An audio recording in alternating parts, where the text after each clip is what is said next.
ಮಹಾನಗರದ ವಾಹನ ಚಾಲಕರಲ್ಲಿ ನನ್ನ ಮನವಿ ಅಂತ ಹೇಳಿದ್ರೆ, ಈಗಾಗಲೇ ಘನ ಸರ್ಕಾರವು ಕಳೆದ ತಿಂಗಳಿನಿಂದ ಈ ತಿಂಗಳ 10ನೇ ತಾರೀಕಿನವರೆಗೆ ಈ ಮೋಟಾರ್ ವೆಹಿಕಲ್ ಇದರಲ್ಲಿ ಫೈನ್ ಕಟ್ಟಲಿಕ್ಕೆ 50% ಏನು ಮಾಡಿದೆ ಅದನ್ನು ದಯವಿಟ್ಟು ಎಲ್ಲರೂ ಸದುಪಯೋಗಪಡಿಸ್ಕೊಂಡು ತಮ್ಮ ವಾಹನಗಳ ಮೇಲಿರ್ತಕ್ಕಂತಹ ಪ್ರಕರಣಗಳನ್ನು ಚೆಕ್ ಮಾಡಿಕೊಂಡು ಈ ತಿಂಗಳ 10ರ ಒಳಗೆ ಕಟ್ಟಿದ್ರೆ ಘನ ಸರ್ಕಾರ ನೀಡಿರುವಂತಹ ಸೌಲಭ್ಯ ನಿಮಗೆ ಸಹಾಯ ಆಗ್ತದೆ. ಯಾವುದೇ ಕಾರಣಕ್ಕೂ ವಾಹನಗಳ ಮೇಲಿರ್ತಕ್ಕಂಥ ಪ್ರಕರಣಗಳನ್ನು ಕೂಡಲೇ ಅದನ್ನು 50% ಏನು ಸರ್ಕಾರ ಕೊಟ್ಟಿದೆ ಅದನ್ನು ಕಟ್ಟಿ ಬಗೆಹರಿಸ್ಕೋಬೇಕು ಅಂತೇಳಿ ಹುಬ್ಬಳ್ಳಿ ಧಾರವಾಡ ಮಹಾನಗರದ ಜನತೆಯಲ್ಲಿ ನಾನು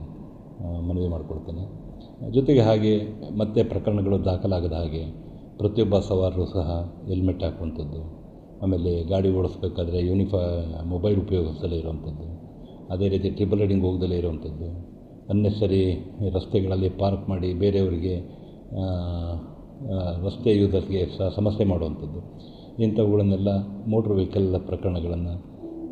ದಾಖಲಾಗದ ಹಾಗೆ ತಾವುಗಳು ಸಹ ಇಲಾಖೆಗೆ ಸಹಕಾರ ಕೊಟ್ಟು ಮತ್ತು ಬೇರೆಯವರಿಗೆ ರಸ್ತೆಗಳ ಮೇಲೆ ಉಪಯೋಗಕ್ಕೆ ಮತ್ತು ಬೇರೆಯವರ ಸುರಕ್ಷತೆ ಬಗ್ಗೆ ತಾವು ಸಹ ಕಾಳಜಿ ವಹಿಸಬೇಕು ಅಂತೇಳಿ ಈ ಮೂಲಕ ಕೋರ್ಕೊಡ್ತೇನೆ. Thank you. ಸಾಕು.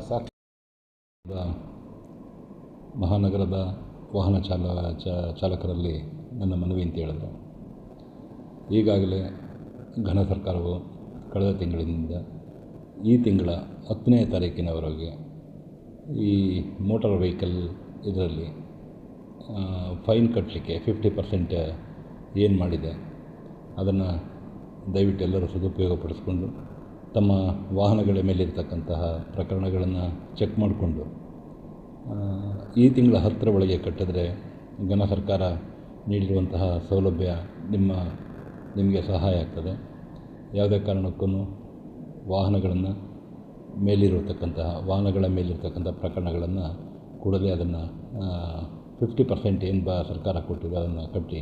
ಬಗೆಹರಿಸ್ಕೋಬೇಕು ಅಂತೇಳಿ ಹುಬ್ಬಳ್ಳಿ ಧಾರವಾಡ ಮಹಾನಗರದ ಜನತೆಯಲ್ಲಿ ನಾನು ಮನವಿ ಮಾಡಿಕೊಡ್ತೇನೆ. ಜೊತೆಗೆ ಹಾಗೆ ಮತ್ತೆ ಪ್ರಕರಣಗಳು ದಾಖಲಾಗದ ಹಾಗೆ ಪ್ರತಿಯೊಬ್ಬ ಸವಾರರು ಸಹ ಹೆಲ್ಮೆಟ್ ಹಾಕುವಂಥದ್ದು, ಆಮೇಲೆ ಗಾಡಿ ಓಡಿಸ್ಬೇಕಾದ್ರೆ ಮೊಬೈಲ್ ಉಪಯೋಗಿಸದೇ ಇರುವಂಥದ್ದು, ಅದೇ ರೀತಿ ಟ್ರಿಬಲ್ ರೈಡಿಂಗ್ ಹೋಗದಲ್ಲೇ ಇರುವಂಥದ್ದು, ಅನ್ನೆಸರಿ ರಸ್ತೆಗಳಲ್ಲಿ ಪಾರ್ಕ್ ಮಾಡಿ ಬೇರೆಯವರಿಗೆ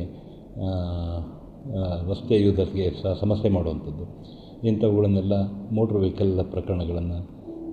ದಾಖಲಾಗದ ಹಾಗೆ